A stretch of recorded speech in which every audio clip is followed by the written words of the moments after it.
দক্ষিণ চীনাহাট মানকেশ্বর জিলা গড়িয়ামরিয়া দেশী জাতীয় পরিষদ और जिला उन्नयन मंचर तरफर पर माननीय मंत्री पीयूष हाजरिका जलसम्पद मंत्री तेखेतक आमी कोकराडांगार नदी प्रोटेक्शनर काम जत चलि आछे स्पटते आमी तेखेतक लग करिछु और तेखेतक माने आमी दुटा संगठनेर परा तेखेतक आमी स्मारकपत्र दाखिल करिलु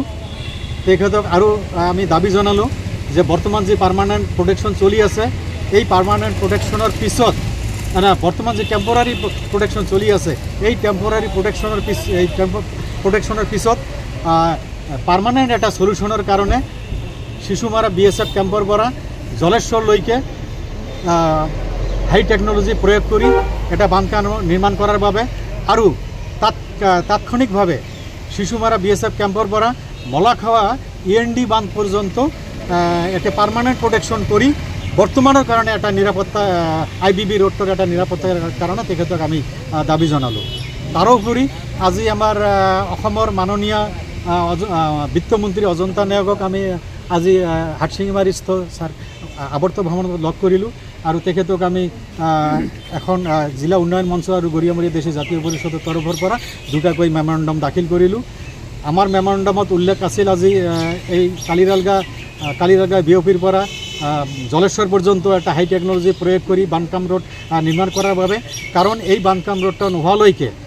আমার জেলাখনের প্রতি একটা ভাবুকির সৃষ্টি হয়ে আছে এই রোডটা নির্মাণ করা হলে আমার হাজার হাজার শস্যভূমি উদ্ঘাটন হব ও উদ্ধার হব তাৰোপৰি যে প্ৰতি বছৰে যে নদীৰ গৰ্ভত প্ৰতি বছৰে নদীৰ গড়খনিয়াত যে গৃহহাৰা হয় পৰিয়াল এই গৃহহাৰা পৰিয়ালসমূহৰ অটোমেটিকলি এটা মানে পুনৰ্সংস্থাপনেৰ ব্যবস্থা হব আৰ মেঘালয়েৰ পৰিবৰ্তে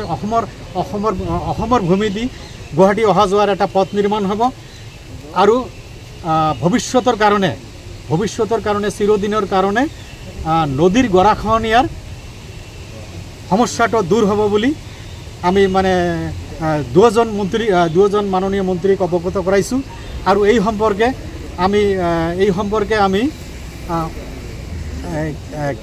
সম্পৰ্কে আমি পীযুষ হাজৰিকা ডাঙৰীয়াক যিখিনি কথা দিছিলোঁ যিখিনি কথা আলোচনা কৰিছিলোঁ তেখেতে আমাক আশ্বাস দিছে পৰৱৰ্তী সময়ত তেখেতে